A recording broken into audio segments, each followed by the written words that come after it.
Hello St Ava class, I hope you're having a lovely week. So for today's video I thought we'd share a little bit more of this book together, The Big Book of the Blue, and then we're going to look at hermit crabs and I've got a task for you.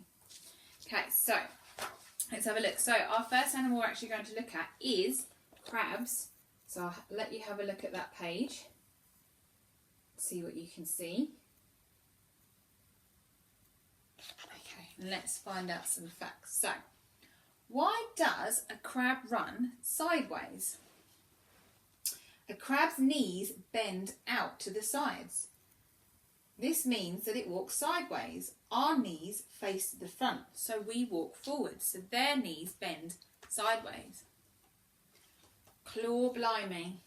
A crab has two big front claws. It uses them to cut up and crush its food and pick things up.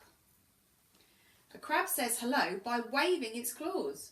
Crabs also send messages to each other by tapping on rocks. Good idea.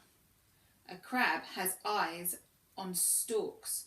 Just like a snail, it can look for danger in two directions at once, so it can point its eyes two different ways. A decorator crab covers itself with pieces of seaweed and shells to hide from its enemies. So it uses seaweed and shells as sort of a camouflage to be able to hide. Let's see what else we've got. Seals. Let's have a look. Okay. Does a seal live in the sea or on land? A seal spends most of its life in the sea, but it has to come up to the surface to breathe air. A seal can sleep underwater or on the beach. Wobbly walkers and nippy swimmers. A seal is slow at shuffling along the shore, but very quickly and nimble when it's in the sea. So it's very quick and nimble when it's in the sea. So they're very slow on land, but when they're in the sea, they're much quicker. Breathtaking. A seal can hold its breath underwater for up to 2 hours. Seal chase. A seal pup doesn't need to be taught how to swim. It loves to play chase underwater. And watch out, not all seals are friendly. A leopard seal, which is this one down here, can you see its spots? A leopard seal is very vicious and can sometimes hunt and eat other seals for dinner.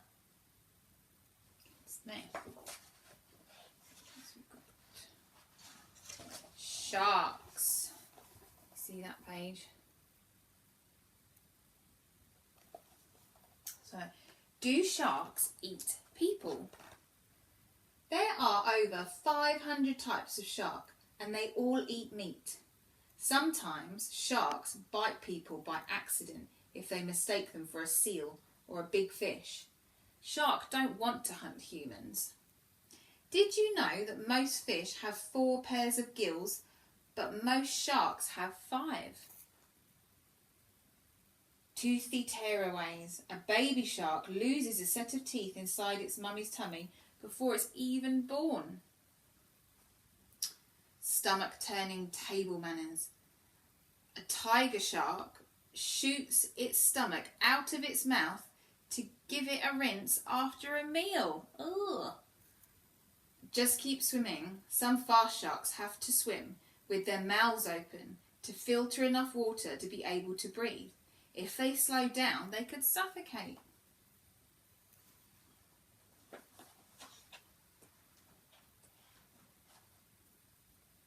Let's look at the last one for today. These are called dragonets. Has anyone seen the dragonet before?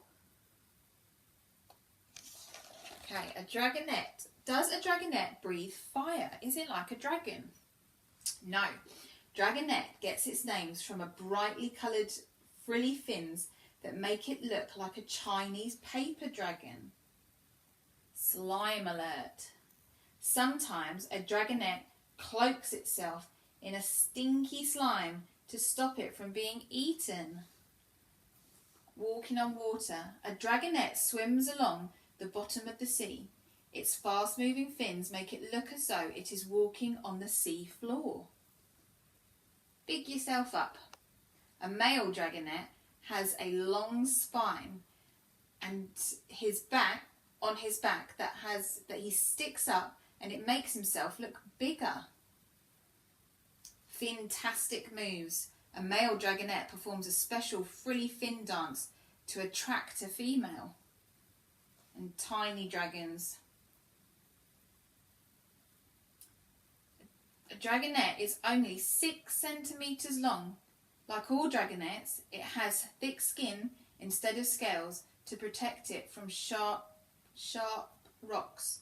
So a tiny dragon is 6 centimetres long, which is not very big at all. Okay, and we will learn about some more animals from this book on our next video. It's definitely telling us lots of fun, interesting facts. So, what we're going to do next is we're going to listen to the story, A House for Hermit Crab. Now, I don't have this book, but I have managed to find someone else reading it. So we'll watch it together, and then we'll discuss what your task is going to be. Okay, so make sure you're nice and comfy. The hermit crab borrows a shell and makes this its house. Then, only its face, feet, and claws stick out from the shell. That way, it can see, walk, and catch its food. When a hermit crab is threatened, it withdraws into its shell until the danger has passed.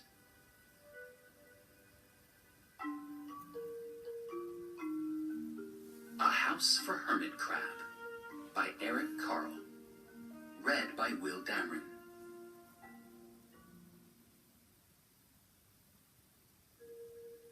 Time to move, said Hermit Crab one day in January. I've grown too big for this little shell. He had felt safe and snug in his shell, but now it was too snug. Hermit Crab stepped out of the shell and onto the floor of the ocean. But it was frightening out in the open sea without a shell to hide in. What if a big fish comes along and attacks me? He thought. I must find a new house soon. Early in February, Hermit Crab found just the house he was looking for. It was a big shell and strong. He moved right in, wiggling and waggling about inside it to see how it felt. It felt just right. But it looked so plain, thought Hermit Crab. In March, Hermit Crab met some sea anemones. They swayed gently back and forth in the water. How beautiful you are, said Hermit Crab. Would one of you be willing to come and live on my house? It is so plain. It needs you. I'll come, whispered a small sea anemone. Gently, Hermit Crab picked it up with his claw and put it on his shell.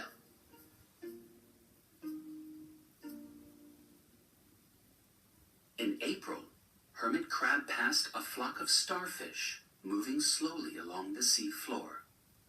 How handsome you are, said Hermit Crab. Would one of you be willing to decorate my house? I would, signaled a little sea star. Carefully, Hermit Crab picked it up with his claw and put it on his house.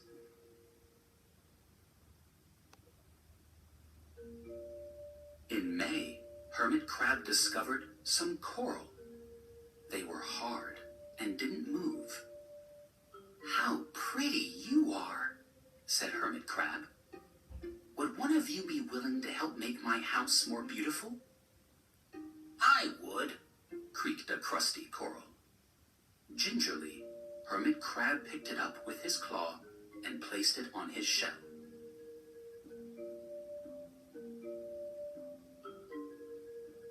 In June, Hermit Crab came to a group of snails crawling over a rock on the ocean floor. They grazed as they went, picking up algae and bits of debris, and leaving a neat path behind them. How tidy and hard-working you are," said Hermit Crab. "Would one of you be willing to come and help clean my house?" "I would," offered one of the snails. Happily, Hermit Crab picked it up with his claw and placed it on his shell. In July, Hermit Crab came upon several sea urchins. They had sharp, prickly needles. "How fierce you look," said Hermit Crab. "Would one of you be willing to protect my house?" "I would," answered a spiky sea urchin. Gratefully, Hermit Crab picked it up with his claw and placed it near his shell. In August, Hermit Crab and his friends wandered into a forest of seaweed. "It's so dark here," thought Hermit Crab. "How dim it is," murmured the sea anemone. "How gloomy it is," whispered the starfish. "How murky it is," complained the coral. "I can't see," said the snail. "It's like nighttime," cried the sea urchin. In September, Hermit Crab spotted a school of lanternfish darting through the dark water. "How bright you are," said Hermit Crab. "Would one of you be willing to light up our house?"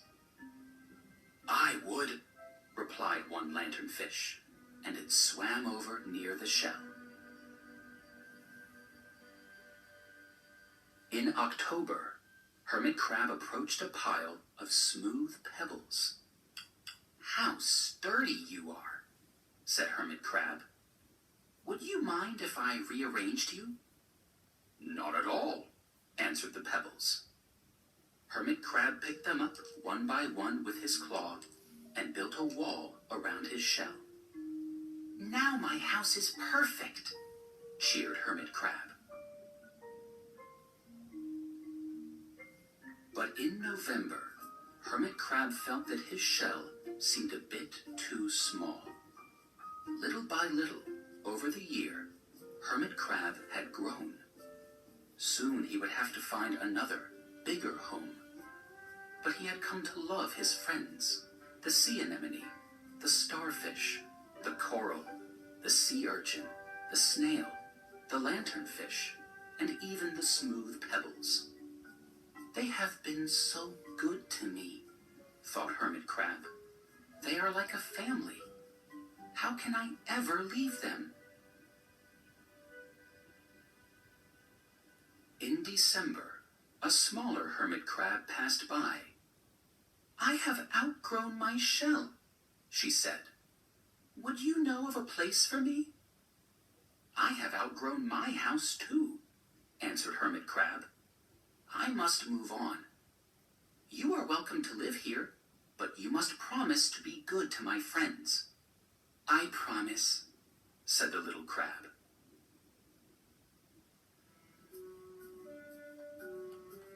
The following January, Hermit Crab stepped out and the little crab moved in. "Couldn't stay in that little shell forever," said Hermit Crab as he waved goodbye.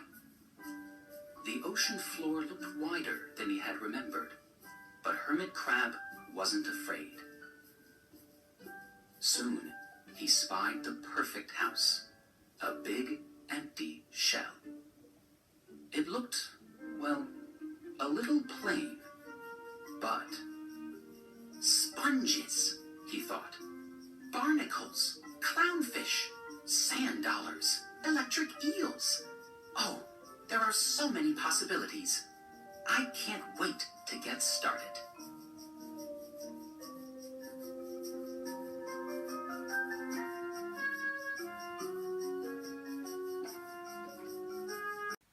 I hope you enjoyed the story of A House for Hermit Crab. So your task today is, can you make a home for a hermit crab? So think about the story and what he needed his home to be, and think about all the things he used to decorate his home and stop it looking plain.